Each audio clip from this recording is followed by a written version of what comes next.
देख रहे हैं कुरुक्षेत्र और मैं हूं आपके साथ स्वाति श्रीवास्तव। उपचुनाव की घंटी बज चुकी है, बिगुल बज चुका है और ऐसे में सभी पार्टियां पूरी तरीके से तैयार नजर आ रही, लेकिन मुख्य मुकाबला बीजेपी और समाजवादी पार्टी के बीच है। टक्कर बेहद कांटे की है, मुकाबला बेहद दिलचस्प, क्योंकि समाजवादी पार्टी की जो प्राण प्रतिष्ठा है वो मैनपुरी सीट पर बनी हुई है। और ऐसे में डिंपल यादव का नाम जब से सामने आया है उसके बाद से लगातार चर्चा इस हाई प्रोफाइल सीट पर सभी की बनी है, लेकिन इसका तोड़ बीजेपी ने रघुराज सिंह उर्फ शाक्य के रूप में निकाला है। और बड़ी बात यह है कि शाक्य कितनी चुनौती समाजवादी पार्टी की विरासत की जो हाई प्रोफाइल सीट है इसको दे पाएंगे, ये देखना बहुत महत्वपूर्ण होगा। और ऐसे में अगर बीजेपी की बात करें तो बीजेपी ने 3 लेयर का जो प्लान है वो बना लिया है। समीकरणों को देखते हुए तमाम बातें अब सामने आ चुकी हैं। मुख्यमंत्री योगी आदित्यनाथ खुद तमाम जनसभाओं को संबोधित करने के लिए कमर कस चुके हैं। चुनाव होना है, नतीजे बता देंगे कि जनता ने किसको सर्वाधिक पसंद किया। लेकिन उससे पहले कुछ रिएक्शंस हम आपको जरूर सुनवा देते हैं। इस पर लोगों की क्या प्रतिक्रियाएं आई हैं, जरूर देखिए।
बात यह है कि जीवंतता का चुनाव है इस प्रतिष्ठा की सीट पर। देखिए, ये आदरणीय नेताजी की सीट है और मैनपुरी की जनता ने हमेशा समाजवादियों का साथ दिया है और इस चुनाव में भी समाजवादियों का साथ देंगे। आदरणीय डिंपल यादव जी वो ऐतिहासिक जीत इस लोकसभा में दर्ज करेंगी। और भारतीय जनता पार्टी के पास तो देखिए प्रत्याशी नहीं मिल रहा था, ढूंढे नहीं मिला। जब समाजवादी पार्टी ने नॉमिनेशन फाइल कर दिया, फिर उनके पास प्रत्याशी, वो भी आयातित प्रत्याशी जो दूसरे दल में रहे, समाजवादी पार्टी में रहे, प्रसपा में रहे, और अब वो भारतीय जनता पार्टी में उनको लड़ाया। तो भारतीय जनता पार्टी के पास तो अपने नेता कार्यकर्ता भी मैनपुरी में नहीं है जिनको वो चुनाव लड़ा सकते, जो कहीं कोई चुनौती समाजवादी पार्टी के सामने पेश कर पाते। हम समझते हैं कि मैनपुरी की लोकसभा उपचुनाव में भारतीय जनता पार्टी समाजवादी पार्टी के सामने कहीं कोई चुनौती नहीं है। 2 विधानसभाओं में वो जीत जरूर दर्ज की है, लेकिन उन जीत का मार्जिन वो बहुत कम है। और समाजवादी पार्टी ने जिन 3 सीटों को जीता है वो बड़े मार्जिन से जीता है। तो भारतीय जनता पार्टी, हम समझते हैं कि मैनपुरी के चुनाव में वो कहीं कोई टक्कर समाजवादी पार्टी को नहीं दे पाएंगी। आदरणीय डिंपल यादव जी इस सीट से, नेताजी की सीट से ऐतिहासिक जीत दर्ज करेंगी। मैनपुरी की जनता वो नेताजी को असली श्रद्धांजलि इस चुनाव में ऐतिहासिक जीत दर्ज करके ही देंगे। ठीक है, आपके पास मैं वापस लौटूंगी, आगे भी प्रतिक्रिया आपसे लेती रहूंगी। हमारे साथ रजा रिजवी जी भी हैं, वरिष्ठ पत्रकार के तौर पर हमारे साथ जुड़ चुके हैं। रजा रिजवी जी, इस बहुकोणीय प्रदेश में आपने देखा छोटे छोटे दल भी मौजूद हैं, लेकिन ये छोटे छोटे दल अब इस लड़ाई से बाहर दिख रहे हैं, आपने देखा होगा।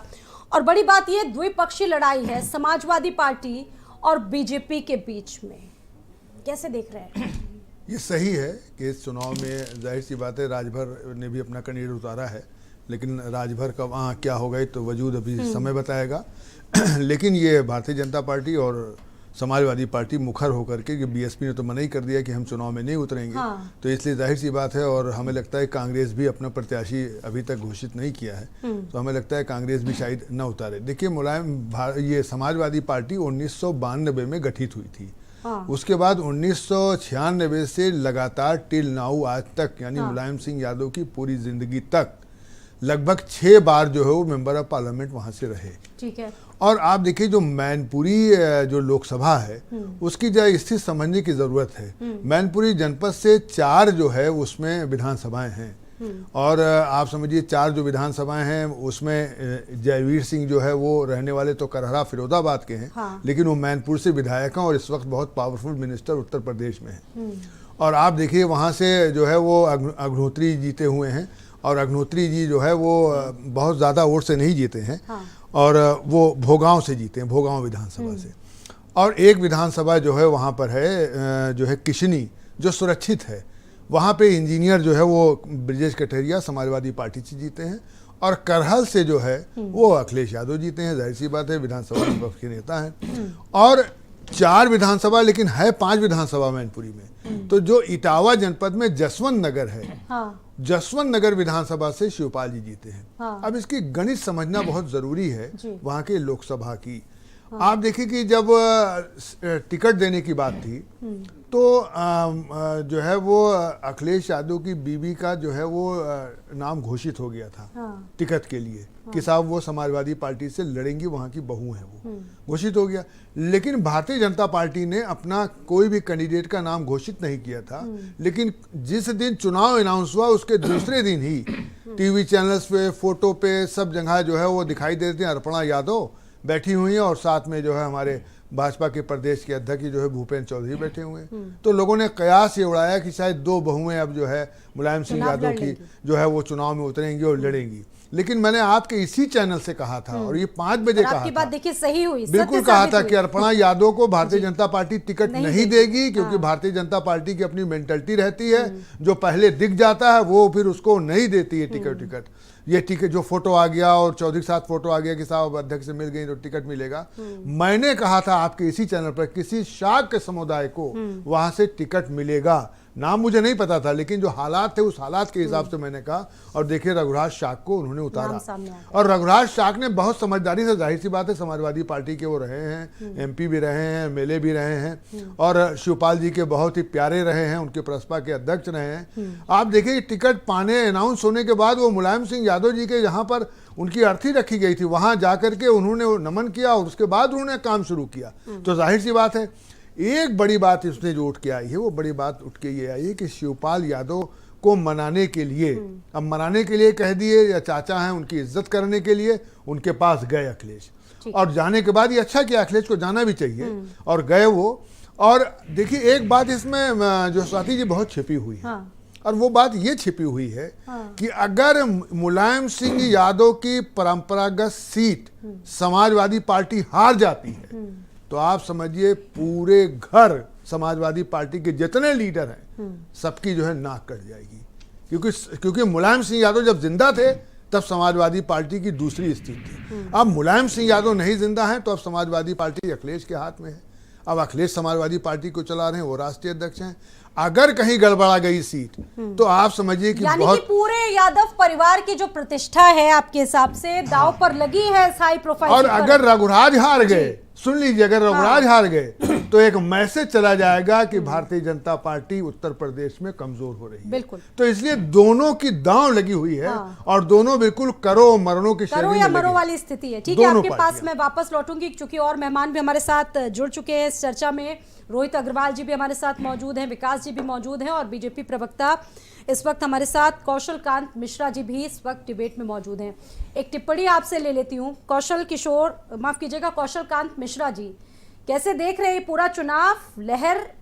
मैनपुरी में कहा जा रहा है कि सपा के लिए चल रही है, सहानुभूति की लहर चल रही है, कितना मजबूती से देख पा रहे हैं अपनी स्थिति को, कैसे आंकलन करेंगे कौशल जी? देखिए, अभी आपने सुना और जो बात सही है कि समाजवादी पार्टी मैनपुरी में अपने नाक को बचाने के लिए लड़ रही है और भारतीय जनता पार्टी जनता के लिए, जनता की सरकार बनाने के लिए लड़ रही है। वहां से जो भी प्रत्याशी जीतेगा, जो वहां की जनता चाहेगी वही जीतेगा। लेकिन भारतीय जनता पार्टी कोई भी चुनाव हो उसको पूरे दमखम से लड़ती है, अपनी सारे कामों को बताती है, विकास के काम को लेकर के आगे बढ़ रही है। विकास और राष्ट्रवाद दो मेन मुद्दे हैं। एक तरफ समाजवादी पार्टी का परिवारवाद, जातिवाद, तुष्टीकरणवाद, महिला विरोधी चेहरा और भ्रष्टाचार है। यानी दूसरी बीजेपी तरफ- विकासवाद पर ये चुनाव लड़ रही है इस बार, लेकिन मैनपुरी में विकास जैसा तो कोई मुद्दा इस बार नजर ही नहीं आ रहा है, क्योंकि इतना विकास ऑलरेडी वहां पर किया गया है। और जिस पर तो आप लोग आरोप लगाते थे कि समाजवादी पार्टी ने, पूर्व की सरकारों ने सबसे ज्यादा विकास तो वहीं पर कर दिया है।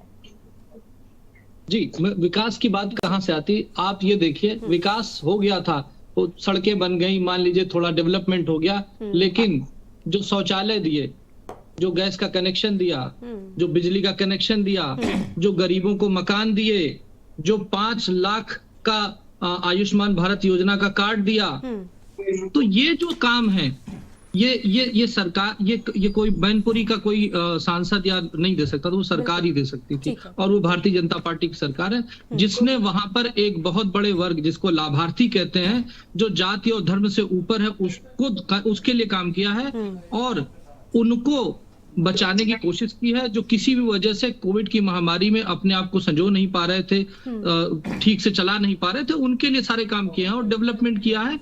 इन जाति और धर्म से ऊपर उठ करके हर नागरिक के लिए काम किया है, जिसको भी जैसी आवश्यकता है या जो जिस तरह का पात्रता रखता है, उसकी पात्रता के अनुसार उसको समर्थन दिया गया है, उसको सपोर्ट किया गया है। और भारतीय जनता पार्टी विकास की राजनीति करने के लिए ऐसा कैंडिडेट खड़ा कर दिया है आजम खान के खिलाफ, जिसने पासपोर्ट से लेकर हेट स्पीच तक हर मामले में आजम खान की मुश्किलें बढ़ा दी है। आकाश सक्सेना हनी को आपने उतारा है चुनावी मैदान में, 41 मामलों में वादी भी हैं आकाश जी। आज आजम खान, जो आप देखिए, उनकी जो जौहर यूनिवर्सिटी थी, वो किसानों की जमीन पे कब्जा करके बनाई गई थी। उसके बाद जिस तरीके से छापे पड़े और उसमें सरकार की, वहां की म्युनिसिपल कॉर्पोरेशन की मशीनें मिल रही हैं, अलमारियां मिल रही हैं, पुस्तकालय की किताबें मिल रही हैं, तो जिस तरीके की चोरी का माहौल, जिस तरीके से डकैती करके, गुंडागर्दी करके आजम खान, जो वहां पे वो समाजवादी पार्टी से भी ऊपर उठ गए थे, वहां पे समाजवाद नहीं चलता था, वहां आजमवाद चलता था। आपने देखा होगा जब दोनों में डिस्प्यूट हुआ था, तो आप ही लोग लिख के चलाते थे आजमवादी और समाजवादी, तो वहां समाजवाद तो था ही नहीं, वहां आजमवाद था। और भारतीय जनता पार्टी सबका साथ, सबका विकास, सबका प्रयास और सबके विश्वास के साथ सभी जगह पे पूरी शिद्दत के साथ चुनाव लड़ रही है, जिससे प्रदेश की जनता की जीत हो। ठीक है, यानी कि जो तासीर है, तस्वीर है, संदेश है, वो बड़ा देने की कोशिश बीजेपी करेगी। रोहित अग्रवाल जी भी हमारे साथ मौजूद हैं आरएलडी से। बहुत स्वागत है रोहित जी। रोहित जी, रालोद के लिए हार और जीत और साथ ही साथ पश्चिमी यूपी को साधने के लिए भी बड़ा चुनाव है। खतौली का अगर देखें तो समीकरणों को देखते हुए आपने कैंडिडेट उतारा है, वहीं बाहरी वर्सेस स्थानीय आरोप भी आप पर लगा है। अभिषेक टिकट मांग रहे थे, अभिषेक को टिकट ना देकर मदन भैया को चुनावी मैदान में उतारा गया। कौन अभिषेक? अभिषेक चौधरी। ये कौन है? ये कौन है मैडम? अभिषेक चौधरी हमारे यहाँ करीब 15 लोग टिकट मांग रहे थे। ठीक है, हमारे यहाँ से 15 लोग टिकट मांग रहे थे, तो टिकट का तो निर्णय कहीं ना कहीं पार्टी करेगी ना, खुद ही कार्यकर्ता टिकट बांट लेंगे अपने आप पास में। तो ये कहना कि साहब कौन टिकट मांग रहा था, कौन टिकट नहीं मांग रहा था, किसको टिकट दिया गया, ये पार्टी का निर्णय होता है। और जो जिताऊ कैंडिडेट होता है उसको टिकट दी जाती है।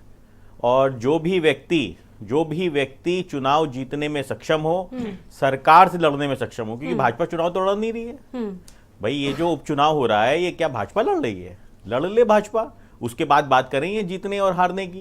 भाई तो सरकार लड़ रही है, डीएमएसपी लड़ेंगे, चुनाव आयोग लड़ेगा।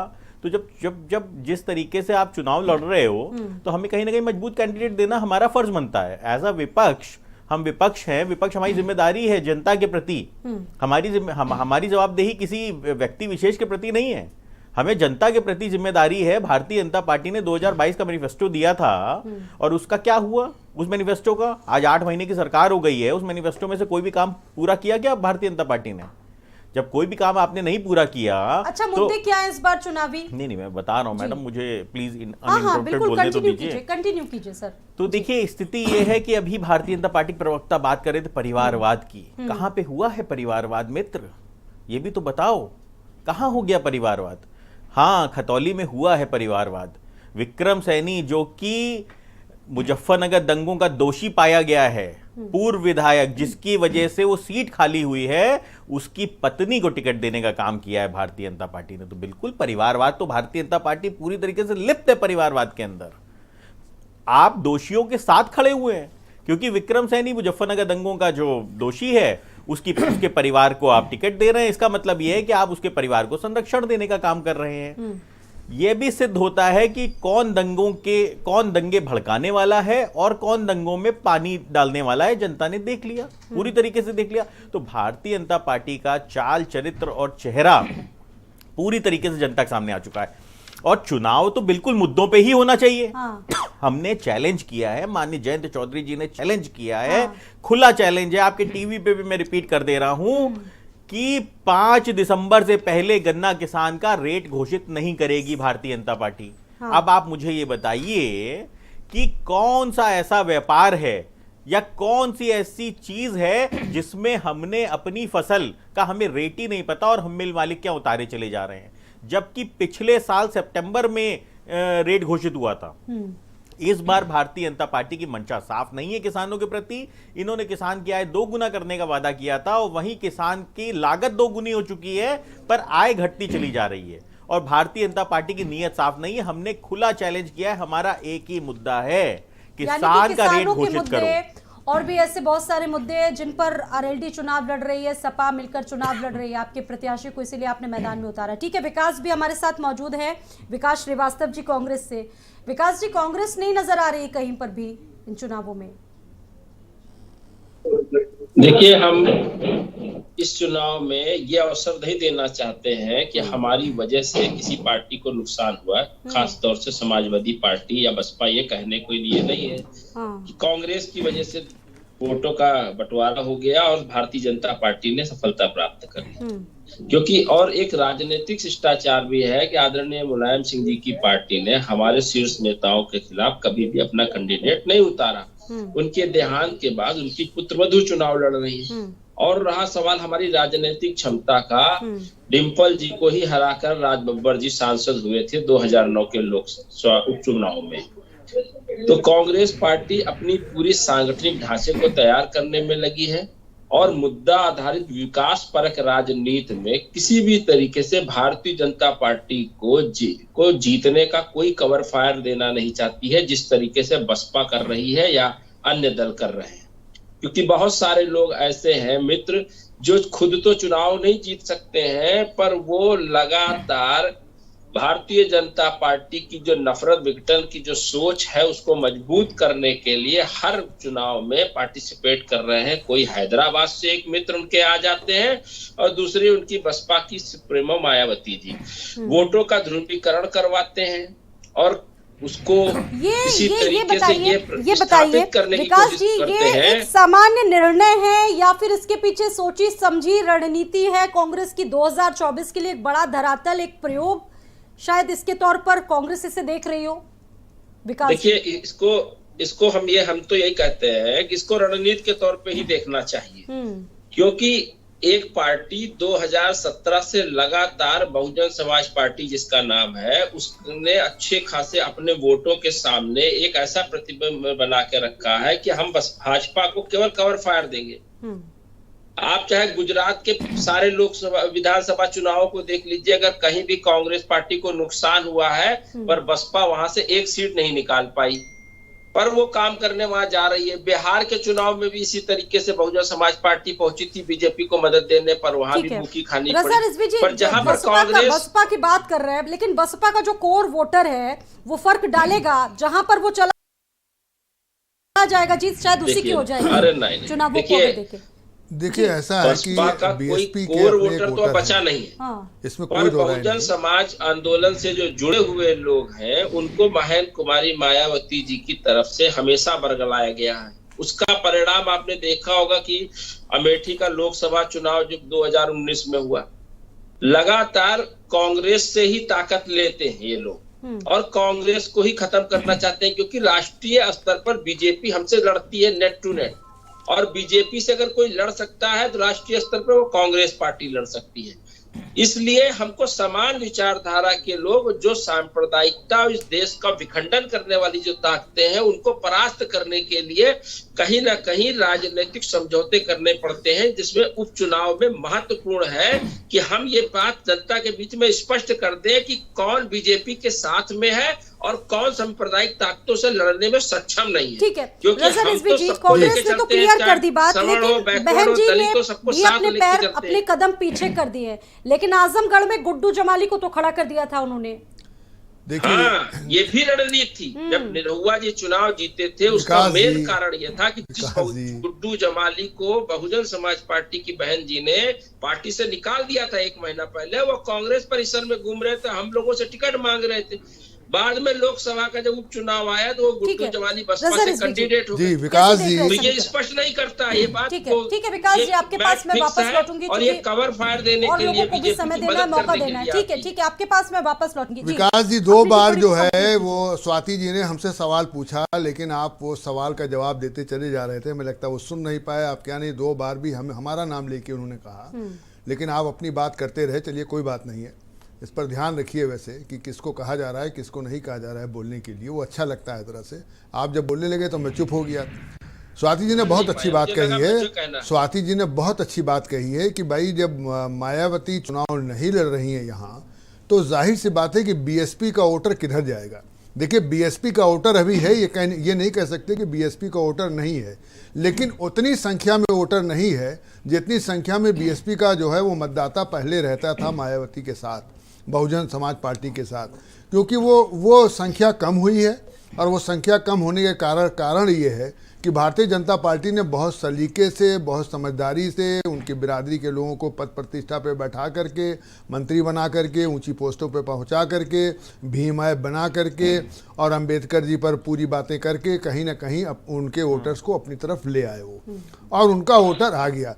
और यही कारण था कि आजमगढ़ के अंदर आप देखिए, गुड्डू जमाली को खड़ा करने की वजह से वहाँ अखिलेश यादव ने इस्तीफा दिया था, और जाहिर सी बात है वहाँ से जो है वो सीट जो है समाजवादी पार्टी जो है हार गई और भारतीय जनता पार्टी जीत गई। अब यहाँ भी अगर आप देखिए, जो मैनपुरी की सीट है, उस सीट पर भी समाजवादी पार्टी लड़ तो रही है, लेकिन बीएसपी का ना होना, उससे कहीं ना कहीं भारतीय जनता पार्टी को जो है वो फायदा होगा, और फायदा होना भी चाहिए। क्योंकि देखिए, समाजवादी पार्टी जो चुनाव लड़ी थी 2022 में, उसने बहुजन समाज के जो वोटर्स थे उस पर बहुत केंद्रित होकर के उसने काम नहीं किया था। लेकिन जब उनके एमएलए जीत के आ गए और शपथ ग्रहण जब हुआ, तो मैं तो मौजूद था विधानसभा में, कई एमएलए समाजवादी पार्टी के शपथ ग्रहण के बाद जय भीम का नारा कह के निकले वहां से। 3-4 एमएलए तो यही कह के, जैसे शपथ ग्रहण हुआ एमएलए का, कहा जय भीम के नारे लगाए। तो हमें ये लगा कि समाजवादी पार्टी ने महसूस किया है कि 2022 के अंदर चुनाव में हम जो है बीएसपी के जो मूल वोटर थे वो अपनी तरफ नहीं ले पाए, तो कुछ नारा वगैरह लगा करके इनको भी अपनी तरफ लाओ। अब कितना ला पाते हैं ये समय बताएगा। लेकिन देखिए, मैनपुरी का चुनाव बहुत अच्छा चुनाव है। लेकिन आप एक चीज आप देख लीजिए, जो चुनाव वहां हो रहा है, अरे क्या कहते हैं, सैनिक जगह वाला चुनाव जो हो रहा है, और जो रामपुर वाला चुनाव हो रहा है, आप देखिए अखिलेश वो दोनों विधानसभा में अपने को बराए जिम्मा किए हुए हैं। कहा भाई ये जो है वो आरएलडी चुनाव लड़ेगी, आरएलडी अपना कैंडिडेट तय करेगी और आरडी जिम्मेदार हो जाएगी। और यही आप समझिए कि यहाँ समाजवादी पार्टी जो रामपुर की सीट है, अखिलेश ने कहा कि भाई जो आजम तय कर देंगे वही जो है कैंडिडेट लड़ेगा। ठीक है फकरुल जी, एक आरोप लगा था समाजवादी पार्टी पर, इससे पहले जहां जहां उपचुनाव हुए वहां पर यह कहा गया कि अखिलेश यादव चुनावी प्रचार में उतरे नहीं, और इस बार जब उनकी पत्नी डिंपल यादव चुनावी प्रचार अभियान में चुनाव प्रत्याशी बनी हैं, तो अखिलेश यादव ने कमान अपने हाथों ले ली। रामपुर में भी उपचुनाव में नहीं गए, और उसके पहले जो चुनाव हुआ वहां पर भी नहीं गए। तो ये एक आरोप लगा, और ये भी बड़ी बात ये है कि क्या चचा को आपने मनाया, पूरी तरीके से मान गए? देखिए, पहले समाजवादी पार्टी की परंपरा थी कि हम बाई इलेक्शन में जो है राष्ट्रीय अध्यक्ष जी नहीं जाते थे।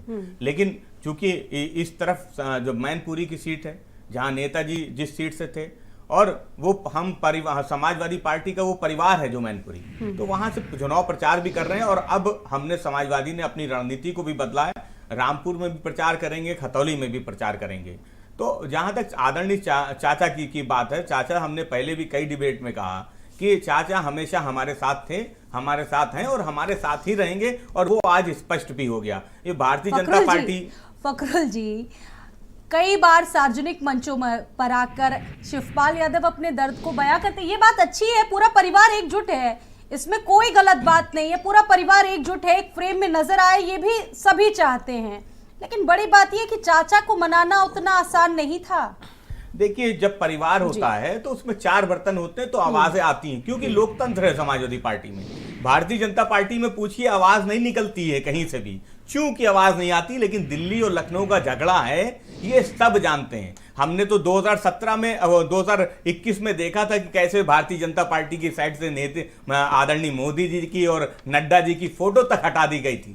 तो हम लोग सब देखते हैं कि भारतीय जनता पार्टी में कितना झगड़ा है, दिल्ली लखनऊ का कितना झगड़ा है, मंत्रिमंडल में कितना झगड़ा है, किसके विभाग में कहां से ट्रांसफर हो जाते हैं, किसको मंत्री को पता नहीं चलता है, ट्रांसफर हो गए, लिस्ट आती तब पता चलता है कि ट्रांसफर हो गए। तो देखिए, झगड़ा भारतीय जनता पार्टी में बड़ा है, लेकिन क्योंकि एक साजिश यानी कि डिंपल के साथ है अब चाचा। नहीं, बिल्कुल बिल्कुल साथ हैं। भारतीय जनता पार्टी जब वो परिवारवाद की बात करती है तो उसने गोला विधानसभा और खतौली दोनों जगह परिवारवाद को तरजीह दी, और इनका भारतीय जनता पार्टी पूरे देश में यहाँ पर ये लगे कि वहां पर भी नहीं गए अखिलेश यादव, चुनाव का कैंपेन करने स्टार प्रचारक पर भी शिवपाल यादव को भी नहीं बनाया गया, क्या इसके पीछे कोई स्ट्रेटजी? नहीं, देखिए, अब तो आदरणीय शिवपाल यादव जी भी स्टार प्रचारक हैं और चुनाव में वो अच्छा, पहले आगे से तक रहेंगे। नहीं, बिल्कुल। देखिए, चाचा हमेशा साथ में थे, साथ में हैं और साथ में रहेंगे। ये भारतीय जनता पार्टी हमेशा सवाल पूछती है और जानबूझ के उनसे सवाल पूछे जाते हैं कि आप कहाँ हैं। कौशल कांत जी, चुनाव देखिए बेहद प्रतिष्ठा का है, और ये जो मैनपुरी की सीट है हाई प्रोफाइल है, और ये कह रहे थे कि भाजपा बात करती है जी। मैं एक समाजवादी पार्टी का लेटर हेड है, हाँ। जिसके ऊपर जो लिखा है मैं पढ़ के बताता हूँ डेट के साथ। ये है 23/7/2022 का, और उसमें कार्यालय में के सिग्नेचर के साथ है कि माननीय शिवपाल सिंह यादव जी, अगर आपको लगता है कहीं ज्यादा सम्मान मिलेगा तो वहां जाने के लिए स्वतंत्र है। ये सफाई देने की कोशिश अभी कुछ दिनों पहले ये लेटर, भारतीय जनता पार्टी नहीं, कुछ दिनों पहले का ये लेटर है। जी, भारतीय जनता पार्टी इसमें कहाँ है? समाजवादी पार्टी का छप्पा है और समाजवादी कार्यालय है और उनका अपना लेटर है। तो इसमें समाजवादी और चाचा में क्या चल रहा है, इससे हमें कोई फर्क नहीं पड़ता है। ये परिवार की लड़ाई लड़ रहे हैं, देश की जनता की लड़ाई नहीं लड़ रहे हैं। ये मैनपुर की जनता के लिए नहीं लड़ रहे हैं, ये अपनी नाक के लिए लड़ रहे हैं। समस्या ये है, हम काम दिखा के लड़ रहे हैं, ये अपना परिवार दिखा के लड़ रहे हैं। और नेताजी कौशल कांत जी, चाचा अच्छे हैं या बुरे? चाचा अच्छे हैं या बुरे? चाचा अच्छे हैं या फिर बुरे? मैं भी वो पोस्टर ढूंढ रहा हूँ। कौशल जी, प्लीज सुनिए। अभी मौका मिलेगा, तो मैं भी वो पोस्टर ढूंढ रहा हूँ जिस पोस्टर प्लीज मैं रिक्वेस्ट करूंगा कि इनको बोलिए कि अपना टर्न बोले, और मैं चुप हो जाता हूँ। दी गई थी, उस पे भी जवाब दे दीजिएगा कि दिल्ली और लखनऊ का जो झगड़ा है, मैं चुप हो जाता जवाब दे दीजिएगा। हम भी मैं चुप हो जाता हूँ, मैं वो फोटो ढूंढ रहा हूँ, मैंने उसकी पोस्ट की थी, मैं वो भी पूछ लेता हूँ। नहीं, लेटर लेके आए ना आप, मैं उस पे भी जवाब दे दीजिए कि कैसे भारतीय जनता पार्टी, उत्तर प्रदेश भारतीय जनता पार्टी ने देश के प्रधानमंत्री और राष्ट्रीय अध्यक्ष की फोटो हटा दी थी, वो भी तो बताते चलिए। वो क्यों नहीं बताते? आपका झगड़ा, आपका सारा ध्यान समाजवादी पार्टी के घर में क्या हो रहा है, चाचा क्या कर रहे हैं, आज चाचा ने क्या खाया, आज चाचा ने क्या पिया। आज आदरणीय अखिलेश यादव जी उनके घर गए थे, वहां उनको चाय में क्या मिला, बीजेपी की नजर रहती थी। आप अपने घर में देखिए कि आपको चाय मिल रही है, नहीं मिल रही है। दिल्ली से लखनऊ की चाय आ रही है, नहीं आ रही है, या दोनों साथ में बैठ के चाय पी पा रहे हैं? सुनिए कौशल जी, आप आरोप लगाते थे कि अखिलेश यादव अपने चचा को नहीं मानते, वो सम्मान नहीं देते। देखिए, आज तो दे दिया है, और आज भी आपको एतराज है। आज तो वो सम्मान मिल गया ना। कौशल जी, रिक्वेस्ट करूंगा, मैं जवाब दे रहा हूँ और रिक्वेस्ट करूंगा कोई बीच में ना बोले। मैं कंप्लीट कीजिए। ठीक है, हमें बहुत अच्छा लगता है कि अगर भारतीय संस्कृति में अगर कोई अपने चचा, ताऊ, पिता और परिवार का सम्मान करता है, पर ये तो वो परिवार है जो न चचा का हुआ न बहू का हुआ। ठीक, केवल अखिलेश जी अपने परिवार की चिंता कर रहे हैं और समाजवादी पार्टी केवल चिंता कर रहे हैं। अरे फिर भी क्रिकेट बोर्ड में भी सदस्य बना फिर दिया भी है, इस पे दूसरे संस्थानों में भी आप फिर- सदस्य बना रहे हो। आप तो पूरे इस परिवार तरह की का- चिंता कर रहे हो, इस पूरा तरह का- परिवार फल फूल रहा है। आप तो राजनीतिक क्यों सीमाओं को परिवारवाद लांग सरकार के लेके आए दूसरे हो? संस्थानों में भी क्यों अपना परिवार परिवारवाद? सेट कर रहे हो। एक ही अरे परिवार भाई, के- आपके परिवारवाद एक ही से हम परिवार सामना के- नहीं कर पाएंगे। आपका परिवारवाद तो सब जगह चला गांव गया का है। प्रधान अरे से राजनीतिक मतलब आपका सीमाओं को परिवारवाद सामने अलग चला गया है और क्रिकेट उनका बोर्ड में भी चला परिवारवाद गया, अलग है। दूसरे संस्थानों में भी ठीक है, चला रोहित गया है। अग्रवाल फल जी, फूल रहा है। और विकास पूरा श्रीवास्तव जी परिवारवाद हमारे तो साथ भारतीय जुड़े हुए हैं जनता इस चर्चा पार्टी का में। नहीं सामने है। मैं परिवारवाद का जवाब देना हाँ, चाहूंगा। दे दीजिए सर, 30 सेकंड में सर, 30 सेकंड में। 30 से जी जी बोलने कौशल तो जी। देंगे। जी जी हमारी पार्टी में 2000 से लेकर के आज तक कम से कम 7 अध्यक्ष बदले गए हैं। सातों अध्यक्ष किसी एक परिवार के नहीं हैं। समाजवादी पार्टी जब से पैदा हुई है परिभाषा तब देखिए, से आज आपके तक परिवारवाद की हमेशा एक परिभाषा ही ही परिवार दूसरी के है। अध्यक्ष जो रहे हैं। परिभाषा एक आप ही कर परिवार दोगे के वो मंत्री परिवारवाद की रहे हैं। परिभाषा एक ही हो परिवार जाएगी। के 24 नहीं लोग रहे हैं। आपकी किसी भारतीय जनता चाहे पार्टी गांव के का कार्यालय में प्रधान लिखी हो, गई परिभाषा चाहे मेंबर ऑफ परिवारवाद की नहीं हो पार्लियामेंट सकती हो, है। एक ही परिवार आप से लोग आते हैं। परिवारवाद की आज भी परिभाषा वो भारतीय मैनपुरी जनता में पार्टी चूंकि के उन्हें ऑफिस से मालूम लिख के लेके आए। है, चूंकि ये उन्हें नहीं चलेगी। मालूम है आप बताओ ये ना कि चचा को खतौली सीट में नहीं किसको दी जा उतारा है। सकती थी। आप बताओ ना कि अखिलेश गोला जी से ने अपनी किसको बीवी उतारा को है। सीट आप दी। बताओ ना कि ये क्रिकेट जो बोर्ड में जो परिवारवाद बैठे है हैं वो ना, किसके पुत्र हैं। आप राष्ट्रवाद बताओ कि के दूसरे संस्थानों सामने में जिनको बैठाया है वो परिवारवाद कौन कहीं है। नहीं आप टिकेगा। बताओ कि केंद्र में और और जिस उत्तर तरह प्रदेश की के आप डिबेट मंत्रिमंडल कर रहे में हैं, जो मंत्री बने बैठे वो जनता देख किसके रही पुत्र है, हैं, किसकी जनता पुत्री देख है। रही क्यों नहीं है बताते कि हो आपका आप क्यों परिवार नहीं ऐसा बताते है हो। कि आप सुनना नहीं आज तो चाहते। चुनाव नहीं, पर आप चर्चा करनी आप चाहिए अगर लिस्ट जनाब। सुनना चाहोगे मैं नहीं लिस्ट चाहते। पढ़ूंगा फखरुल तो जी, पूरा फखरुल जी, प्रोग्राम खत्म हो फखरुल जी जाएगा। और कौशल जी, आपकी परिवारवाद फखरुल जी, की कौशल बहुत जी, लंबी देखिए, लिस्ट है। परिवारवाद पर कहाँ चुनाव परिवारवाद नहीं की है, बात चुनाव है? है। परिवारवाद की लिस्ट तो बहुत लंबी है आपकी। ठीक है, अरे लिस्ट है, कौन बता दीजिए। एक परिवार का कोई अध्यक्ष दिखा दीजिए दो। अध्यक्ष पूरी अगर पार्टी- परिवारवाद का जब अगर से आपका पार्टी की परिवार स्थापना से हुई है, अध्यक्ष तब से नहीं हुआ लेके है आज तक तो इसका क्या एक मतलब है? परिवार का परिवारवाद अध्यक्ष नहीं बता दीजिए। है। अगर पिता क्या पुत्र मंत्री बने हुए तो ये परिवारवाद नहीं है। पिता मंत्री अखिलेश है, यादव- बेटा विधायक है, अखिलेश ये यादव- परिवारवाद नहीं है। आपके अखिलेश यादव परिवारवाद की ऑस्ट्रेलिया भाषा से आपको आए मुबारक हो। और ये उन्होंने परिवारवाद जनता की के बीच में परिभाषा कभी नहीं है। काम नहीं किया ये भारतीय और जनता वो पार्टी के मुख्यमंत्री बना कार्यालय में दिए बनाई गए। गई परिवारवाद ये की परिवारवाद परिभाषा है। ये हमारे आपको मुबारक हो। यहाँ अगर परिवारवाद कोई की भी परिभाषा ये नहीं परिवार होती है। कार्यकर्ता कहाँ से बन सीखा करके है? चल ये रहा कहाँ है, से निकली है? ये देश की सेवा परिवारवाद कर की- रहा ये है, आप जनता के संगठन की बीच बात में कर जा रहे हो। रहा है, आप पार्टी में मेंबर है, तो वो परिवारवाद नहीं है, वो कार्यकर्ता है। परिवारवाद और की आप बता दीजिए परिभाषा ना, आप भूल हमारे गए दो हो। अध्यक्ष आप बता भूल दीजिए गए जो हो। एक फखरुल जी, ज्यादा हो कौशल जी, गया आपके भाई पास ये। लौटूंगी। सारे अध्यक्ष सर, एक ही देखिए, परिवार 30 के हैं। सेकंड में अपनी बात कंप्लीट कर लीजिए तो सबको बराबर बराबर बोलने का मौका मिल जाएगा। भाई मैं तो नजर किसी के इस बीच में नहीं बोल रहा था जी ना। जी, मैं आ रही हूँ तो आपके किसी के पास। बीच में नहीं आ बोला रही ना। हूँ, आ रही हूँ कौशल जी, मैं क्या समझ करने रही हूँ आए इस हैं? बात को। स्वाति जी, हम लोग क्या करने आए हैं यहाँ पे? आ रही हूँ आपके पास, 30 सेकंड में इनकी प्रतिक्रिया में ले रही हूँ रजा रिजवी जी, फिर उसके बाद विकास जी। जी बताइए क्या कहना चाह रही हैं। जी, सवाल ये है कि इससे पहले भी जब उपचुनाव हुए देखा गया कि फायदा कहीं ना कहीं सत्तासीन पार्टियों को मिलता है उपचुनाव का। ये सही है कि उपचुनाव जो होता है तो जो जिसकी सत्ता होती है उसको फ़ायदा मिलता है, लेकिन कभी कभी जिसकी सत्ता होती है उसको फ़ायदा भी नहीं मिलता है, ऐसा नहीं है। लेकिन ये जो मैनपुरी की सीट है ये बहुत ही पारंपरिक सीट है, क्योंकि ये मुलायम सिंह यादव एक बड़े लीडर थे, समाजवाद आंदोलन के बड़े नेता थे। जाहिर सी बात है कि उनके जाने के बाद वो सीट मैनपुरी की खाली हुई है, जो 6 बार मेंबर ऑफ पार्लियामेंट रहा। तो जाहिर सी बात है कि अब वो सीट जीतना समाजवादी पार्टी के लिए बहुत बड़ी बात होगी, और भारतीय जनता पार्टी चाहेगी कि सीट न जीते। भारतीय जनता पार्टी चाहेगी कि ये सीट हम जीतें, क्योंकि अगर सीट जो है वो भारतीय जनता पार्टी जीतेगी तो कहेगी कि साहब ये सेमीफाइनल था 2024 का, और देखिए उत्तर प्रदेश में हमारी लहर है भारतीय जनता पार्टी की। और अगर समाजवादी पार्टी जीत जाती है अपनी सीट तो समाजवादी पार्टी ये कहेगी कि हमने इसको रोका है। लेकिन मैं तो ये सोच रहा था कि जब ये ठीक है, जो ये मुलायम सिंह यादव लोकसभा के अंदर आखिरी जो उन्होंने भाषण दिया है, उस आखिरी भाषण में उन्होंने साफ साफ कहा कि मैं चाहता हूं कि मोदी जी जो है दोबारा फिर प्रधानमंत्री बन के आए। तो हमें लगता था कि भारतीय जनता पार्टी मैनपुरी के चुनाव को जरा से हल्का करेगी, क्योंकि जब इतनी बड़ी बात, इतना बड़ा लीडर कह के चले आया कि मैं चाहता हूं मोदी जी दोबारा प्रधानमंत्री बने, तो जाहिर सी बात है बहुत बड़ी बात है। समाजवादी पार्टी के बड़े लीडर ने ठीक कह है, दिया। फखरुल जी से इसका जवाब लेंगे, लेकिन इसके बाद पहले प्रतिक्रिया ले लेते हैं विकास जी से और आरएलडी प्रवक्ता रोहित से। रोहित जी, आप कुछ कहना चाह रहे थे इस पर? नहीं, देखिए, भारतीय जनता पार्टी मुद्दों पे क्यों नहीं बात करती है? भारतीय जनता पार्टी दूसरे के परिवार के झगड़े और पट्टीदारी के झगड़े निपटाने के लिए है क्या?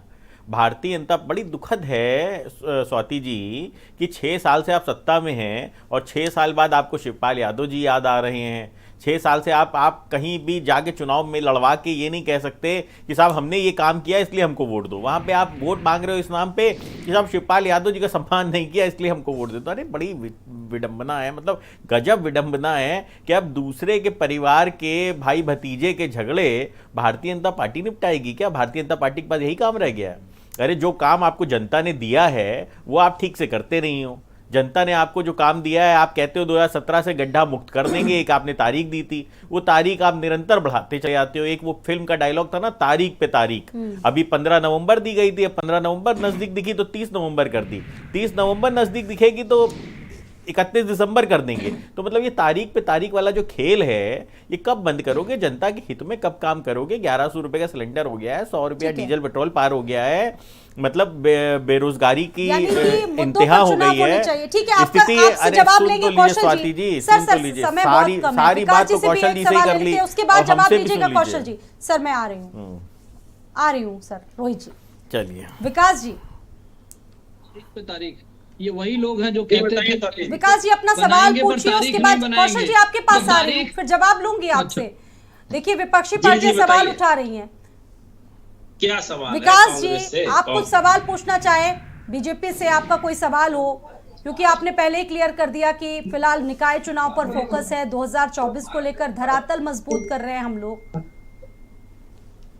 कैसे देख रहे हैं? देखिए, भारतीय जनता पार्टी के अंदर लोगों के परिवारवाद को उठाने का तो विषय उनके पास अब नहीं रह जाता है, क्योंकि पंकजा मुंडे हो, चाहे वो महाजन परिवार हो, चाहे वो राजनाथ सिंह जी का परिवार हो, चाहे वो हिमाचल से जो अनुराग ठाकुर जी आते हैं उनका परिवार हो, और सबसे बड़ा उदाहरण है भारत सरकार के गृह मंत्री का बेटा जैसा जो अयोग्यता के दम पर, केवल इसलिए कि पिता शक्तिशाली है इसलिए इतने बड़े संस्था का चेयरमैन और अध्यक्ष है, तो सवाल तो उठाना बाकायदा सूरत पे थूकना बराबर है, क्योंकि ये सवाल तो भारतीय जनता पार्टी के मुंह से शोभा नहीं देती है कि परिवारवाद। और रहा सवाल परिवार, तो इस देश में दो ही है, एक नफरत विघटन बंटवारे की राजनीति करने वाला और देश की एकता के लिए शहादत देने वाला परिवार। एक कांग्रेस परिवार है जिसके ऊपर ये लोग लगातार आरोप करते हैं, पर वो सारे परिवार के लोगों ने शहादत दी है, देश की एकता अखंडता को बचाने के लिए अपनी जान तक निछावर किया है। 300 से ज्यादा छर्रे गोलियां बम खाने वाले राजीव जी, 32 गोलियां खाने वाली इंदिरा जी, वो नहीं 3 गोलियां खाने वाले महात्मा गांधी जी, और 2 किलो 3 किलो गाली खाने वाले इनके साहब पर्दे बता रहे हैं, जब वो देश की एकता अखंडता को नहीं बचा पा रहे हैं। जो उन्होंने डिलीवरी देने का वादा किया था, जो उन्होंने जुमले जोड़े थे, उनकी पार्टी और उन्होंने लगातार जो 16 करोड़ नौकरियां देने की बात की थी उसका जवाब नहीं दे पा रहे हैं। तो बता रहे हैं मुझे 2 किलो 3 किलो गोलियां गालियां दी जा रही आपकी है। अगर गालियां देखिए आरएल जी ने भी सवाल उठाया, कांग्रेस भी सवाल उठा रही है, समाजवादी पार्टी पहले ही उठा चुकी है। और गुजरात में ही आप गालियां खा रहे हैं, गाली खा रहे हैं, सुन लीजिए विकास जी, सुन लीजिए, क्षेत्र दिखा रहा है। सुन लीजिए, सुनिए, अरे सुन लीजिए सर। कांग्रेस पार्टी आज भारत जोड़ो यात्रा कर रही है, तो 35 साल में 70 बार कांग्रेस पार्टी खुद टूट चुकी है, वो देश को जोड़ने की यात्रा कर रही है। ठीक। अब बात आती है कि किस तरीके का ये देश जोड़ने का काम करते हैं। 26/11 में जो मुंबई का हमला हुआ था उस पर भारत को पाकिस्तान पे कुछ कार्रवाई करनी थी। वो कार्रवाई सिर्फ इसलिए नहीं की गई क्योंकि अगर हम पाकिस्तान पे हमला करेंगे तो देश का एक पर्टिकुलर सेक्शन मुसलमान, इन्हें लगता है कि देश का मुसलमान पाकिस्तान परस्त है, इसलिए उन्होंने शर्म आनी चाहिए। कैसी बात कर रहे हैं? ये हम नहीं कहते, कैसी बात कर रहे हैं? सवाल का जवाब मैं दे रहा हूँ। मंदिर जाने वाले लोग लड़कियों से छेड़छाड़ करते हैं, राम सेतु के ऊपर कहते हैं राम सेतु तोड़ने के लिए ये अपनी कंपनी बनाते हैं, हिंदुओं को बदनाम करने के लिए हिंदू आतंकवाद का शब्द गढ़ा है। कपिल सिब्बल ने राम जी की तुलना 3 तलाक और हलाला जैसी कुरीतियों से किया है। बीएचयू में हिंदू शब्द जुड़ा हुआ, इसका इन्होंने विरोध किया है। तो ये तो रही कांग्रेस की सच्चाई। अब आ जाते हैं परिवारवाद की बात हो रही है।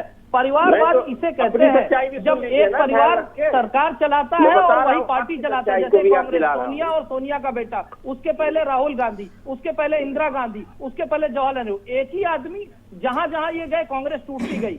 शिवसेना बाला साहब ठाकरे, आज उद्धव ठाकरे। अकाली दल हुए पवार की बेटी सुप्रिया सुले और शरद पवार जी हुए। लालू का बेटा देख लीजिए, मुलायम सिंह जी के बेटे अखिलेश जी को देख लीजिए, देवगौड़ा जी के। एक आदमी की पार्टी और उन्हीं का परिवार, इसे परिवारवाद कहते हैं।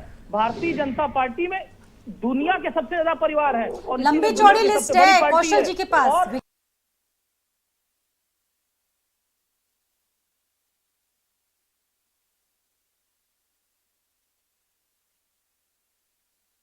विकास जी, देखिए लंबी चौड़ी लिस्ट है इनके पास। बता रहे हैं और चंद्रबाबू नायडू का बेटा, आपके पास कोई कटाक्ष? फारूक अब्दुल्ला, आज उनका बेटा मुफ्ती और मुफ्ती की बेटी। अरे महाराज, वही मुफ्ती वही है जिनके साथ सरकार बनाई थी आपने। भारतीय जनता पार्टी के मुफ्ती के साथ सरकार बनाती है तब ठीक है, अभी उनको परिवारवाद बता रहे हैं। अरे मैडम मुफ्ती से पूछते हुए कौन है मुफ्ती? महबूबा मुफ्ती, जिनके साथ सरकार बनाई थी भाजपा ने, मलाई चाट रही थी भारतीय जनता पार्टी उनके साथ बैठ के कश्मीर में। मुफ्ती पर सवाल पूछ रहे हैं आरएलडी प्रवक्ता रोहित। सुनेंगी, सुनाई नहीं पड़ेगा भाई इनको। कौशल जी, इनको अपने मतलब की बात सुनाई पड़ती है खाली, बाकी इनको कुछ नहीं सुनाई पड़ता। इनको सुनाई नहीं पड़ेगा, आवाज ही नहीं जाएगी इनके कानों में, कानों में आवाज ही नहीं आएगी। मुफ्ती के साथ सरकार बनाई थी, उस पर जवाब तो दे दो भैया। अभी मुफ्ती जी का नाम लेके निकल लिए आप। भ्रष्टाचार भर के पड़ा था, गुंडों की सरकार चलाते हैं। देखिए, पूरी लंबी, अभी जगह नहीं मिल रही छुपने की। सब सारे अपराधी, सारे अरे महाराज, मंच नहीं है ये, मंच नहीं है, डिबेट हो रहा है, सुन लो सामने वाले की। भाई यशवंत सिंह ने बताया अपनी किताब में किस तरीके से भारत के प्रधानमंत्री और गृह मंत्री मिलकर कंधार में 1000 मसूद को छोड़ते हैं, जो वर्ल्ड ट्रेड सेंटर उड़ाता है पूरे विश्व में। अलकायदा का जो चीफ होता है उसको छोड़ने ऐसे आप दोनों बोलते रहेंगे, देखिए समझ में कुछ नहीं आएगा। कौशल जी, विकास जी, जनता पार्टी की मंशा एक एक व्यक्ति अपनी बात पूरी जनता कीजिए। के सामने एक एक व्यक्ति बोले। भारतीय दोनों जनता लोग पार्टी एक साथ की मंशा बोलते यही है रहेंगे। मैडम, ये चाहते यही है कि जनता तक कुछ ना जाए, जनता कुछ ना समझ ठीक है पाए। फकरुल जी, बहु बनाम शिष्य की लड़ाई कैसे देख रहे तुष्टीकरण का हैं? ध्रुवीकरण है ये चुनाव। कंधार आप करवाते हैं, कठुआ कांड। विकास जी, आ रही हूँ आपके पास जी। देखिए मैनपुरी में मैंने पहले भी कहा, कहीं कोई चुनौती नहीं। अलकायदा चीफ था, उसको आप ले जाकर के बाकायदा विमान से छोड़ते हैं। एक प्रधानमंत्री के हत्यारे के परिवार की माफी के लिए ठीक है विकास जी, आप अपनी बात पूरी कर चुके हैं, आप अपनी बात पूरी कर चुके हैं। आप नहीं सम्मानित करते हैं। ऑर्गेनाइजर देखिए मुद्दा क्या है और कहां से कहां आप लोग आ जाते हैं। ठीक है, लेकिन की बात करें कि जवाब नफरत के दाम पर हर चुनाव जीतना चाहते हो। और अब देखिए अब तो 2 महारथी मैदान में हैं, बाकी सब कुछ रिंग में सिर्फ 2 महारथी बचे हैं, बीजेपी और समाजवादी पार्टी। लगातार आप परिवारवाद को भी आगे फकरुल जी, आपसे मेरा सीधा सवाल। ठीक है, आप लोगों के पास मैं आ रही हूँ, फकरुल जी आप जवाब पार्टी के साथ। देखिए मैंने कहा ना कि मैनपुरी में कहीं कोई चुनौती नहीं है, चाहे वो कोई लड़ता। मैनपुरी में कोई चुनौती नहीं है, रामपुर में बिल्कुल कहीं कोई चुनौती नहीं है। देखिए भारतीय जनता पार्टी के पास कहीं कोई प्रत्याशी नहीं मिल रहे थे, बहुत मुश्किल से ढूंढ के प्रत्याशी मिले हैं, क्योंकि उनको पता है कि ये जो समय है इसमें भारतीय जनता पार्टी के लिए कहीं कोई रास्ता नहीं है। और जब भारतीय जनता पार्टी बात करती है कि अपराधियों को ले लिया, तो मैं पूछता हूं कि आज मैं न्यूज़पेपर में पढ़ रहा था, हेडलाइन थी फ्रंट पेज की, और पढ़ रहा था कि चिड़ियाघर से जो बलात्कार का केस था, दुराचार का केस था, वो सरकार ने वापस लिया था और जिसको निचली अदालत ने मानने से मना कर दिया और उच्चतम न्यायालय ले गए थे, सुप्रीम कोर्ट गए थे, और वहां से सुप्रीम कोर्ट ने भी मना कर दिया कि नहीं, इस मामले में हस्तक्षेप नहीं करेंगे, इस मामले को निचली अदालत में ट्रायल कोर्ट में देखिए। तो भारतीय जनता पार्टी किस महिलाओं की बात करती है, महिलाओं सुरक्षा की बात करते हैं, ये बात आप लोग सुन लीजिए, मछली बाजार नहीं है सर, ये डिबेट है, एक एक व्यक्ति बोलेगा तभी समझ में आएगा, ऐसे सब एक साथ बोलेंगे सर नहीं समझ में आएगा। आप सबसे मेरी गुजारिश है, विनती है, एक एक व्यक्ति बोलिए। विकास जी एक बार कंप्लीट कर लीजिए, उसके बाद मत बोलिए। ठीक है, आप अपनी बात कंप्लीट कीजिए। फकरुल जी 20 सेकंड आपके पास, क्योंकि वक्त बहुत कम, उसके बाद में जी ठीक है विकास जी सुन ली गई आपकी बात। देखिए रैली हो या फिर रैला हो, बहुत सारी चीजें होनी है, लेकिन बड़ी बात यह है कि चुनाव जब होते हैं तो पार्टी कितनी जीवंत है ये पता लगता है। ये जीवंतता का चुनाव है, मैनपुरी प्रतिष्ठा है, साथ ही साथ जीवंतता का भी चुनाव है ये। देखिए मैनपुरी में भारतीय जनता पार्टी के पास कोई मुद्दे नहीं है, मुद्दा विहीन है, क्योंकि मैनपुरी में जो विकास हुआ है उसकी तुलना हम तो हमेशा से इस बात को कहते रहे भारतीय जनता पार्टी से कि आप गोरखपुर से कर लीजिए, आप बनारस से कर लीजिए, तो वहां की तुलना कहीं नहीं है। भारतीय जनता पार्टी, उनके पास मुद्दे नहीं है चुनाव लड़ने के लिए, इसलिए आज ये दूसरी तरीके की बात कर रहे हैं। शिवपाल यादव को लेकर एक सवाल है, क्या पहले जैसा सद्भाव अभी भी बना रहेगा, क्योंकि धारणाएं बहुत है शिवपाल यादव से जुड़ी हुई? देखिए आदरणीय शिवपाल यादव जी कल भी समाजवादी पार्टी के साथ थे, आज भी हैं, आगे भी रहेंगे। वो बड़े हैं, बड़ों का आशीर्वाद समाजवादी पार्टी को मिलता रहा है। आदरणीय डिंपल यादव जी को शिवपाल जी का आशीर्वाद मिला है। रजा रिजवी जी, तासीर, तस्वीर और संदेश क्या जाएगा इस चुनाव से, अगर तीनों सीटों की बात कर ले? देखिए फखरुल साहब ने अभी कहा कि भाई ऐसा है कि भारतीय जनता पार्टी कोई अपना कैंडिडेट नहीं लड़ा रही है, वो कैंडिडेट ढूंढते नहीं पा रही है और समाजवादी का ही कैंडिडेट पाई है। आप देखिए रामपुर में क्या था, रामपुर लोकसभा में चुनाव जीता है, कौन जीता है? समाजवादी पार्टी का ही तो था वो एमएलसी वगैरह। तो अब अगर समाजवादी पार्टी का ही एमपी और एमएलए लड़ा हुआ चुनाव अगर आदमी आ गया है तो उसको समाजवादी पार्टी को बहुत हल्के में लेने की जरूरत नहीं है, ये कैंडिडेट नहीं मिल रहा है। और ये चुनाव ये हल्का चुनाव नहीं है, अखिलेश पहले समझ गए थे। आप देखिए उन्होंने जिला अध्यक्ष समाजवादी पार्टी का शाख बनाया, और वो भी शाख जो है मजबूत आदमी है, तो इसको कहीं पता हो गया था। और अखिलेश को यही दर्द है कि ये चुनाव जो है हल्का चुनाव नहीं है, इसलिए वो शिवपाल जी के पास गए, पूरे चुनाव में मनन स्थिति से लगे हुए हैं, क्योंकि ये मुलायम सिंह यादव की सीट है, इस सीट के लिए बिल्कुल जीना मरना है। और भारतीय जनता पार्टी बहुत अच्छे तरीके से थ्री लेयर में लोगों को लगा दिया, मंत्री पहुंच गए, उनके कैबिनेट मिनिस्टर पहुंच गए, उनके सब जाके वहां लगे। परिवार एकजुट है और कहीं ना कहीं जो भावनात्मक लगाव है मैनपुरी सीट का समाजवादी पार्टी से, ये एक बड़ा संदेश देने की कोशिश इसे समझा जाए। रजा रिजवी जी, बिल्कुल सही है, बहुत बड़ा संदेश दोनों तरफ से जाएगा। अगर मान लीजिए समाजवादी पार्टी सीट जीतती है तो ये रहेगा कि भाई मुलायम सिंह के जाने के बाद समाजवादी पार्टी मजबूत है, और भारतीय जनता पार्टी अगर जीत जाती है तो एक मैसेज चला जाएगा कि 2024 में उत्तर प्रदेश भी भारतीय जनता पार्टी के साथ है। कौशल कांत जी, मैं सिर्फ ये कहना चाहूंगा कि जैसा अभी सर ने बोला कि मुलायम सिंह जी ने खुद कहा था कि वो चाहते हैं कि 2024 में मोदी जी प्रधानमंत्री बने। और एक चीज और बताना चाहूंगा कि जब फिरोजाबाद से 2009 में डिंपल जी हारी थी तो 2012 में इन्होंने मुलायम सिंह जी ने कहा था कि हमारी कभी इच्छा नहीं थी कि परिवार की बहू चुनाव लड़े, लेकिन वो लड़ी और हारी, और वो कभी नहीं चाहते थे कि वो चुनाव लड़े। लेकिन यहाँ पर बात परिवार, यहाँ पर बात राजनीति की है, इनको बचाने की है। और एक तरफ परिवारवाद की बात हो रही है, दूसरी तरफ राष्ट्रवाद की बात हो रही है। चुनाव को बहुत सीरियसली, बहुत गंभीरता से लेते हैं, आपको सीखना चाहिए, आप लोगों को सीखना चाहिए, बहुत गंभीरता से लेते हैं भारतीय जनता पार्टी वाले। नहीं, अरे भाई, जो आपके माननीय मुलायम सिंह जी ने कहा, मैंने वही दो चीजें कोट की। हमने बीजेपी की बात नहीं की, हमने कांग्रेस की बात नहीं की, हमने सिर्फ माननीय मुलायम सिंह जी के दो बातों को कोट की जो भारतीय जनता पार्टी को समझते हैं। जनता पार्टी के पास अब नहीं है, कोई विषय नहीं है, यहाँ पर केवल उसको अपने वोटों की संख्या दिखाने के लिए उन्होंने दांव तो राजनीतिक समीकरण खेला है।